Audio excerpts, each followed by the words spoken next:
আগের দিনে সিনেমা হলগুলিকে ভেঙে শপিং সেন্টার বানিয়েছে, দেখছেন না? তো কবে জানি আবার ঢাকা শহরের স্কুলগুলোকে ভেঙে সেগুলিকে আবার শপিং সেন্টার বানিয়ে উপরে বলে যে আপনার উপরে স্কুল নিয়ে চলে যান।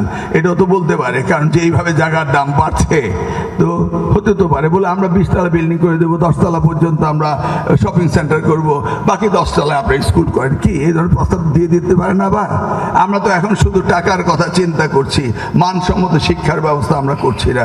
সেই জন্য উনি আমাকে স্মরণ করিয়ে দিলেন। আমি বললাম ঠিক আছে, আমার মনে আছে, কিন্তু কিভাবে করব জানি না, সবকিছু তো একত্রে আসা শুরু হয়েছে। আবার তিনি আবারও আমাকে স্মরণ করিয়ে দিলেন 2001 থেকে 2006 পর্যন্ত আমরা এই পরীক্ষা কেন্দ্রের কথা বলতাম। আমরা চাচ্ছি যে সবগুলো উপজেলায় মাল্টিপারপাস একটি এক্সামিনেশন হল করা, তাহলে আমাদের এই স্কুল কলেজগুলো পরীক্ষার সময় বন্ধ থাকে না।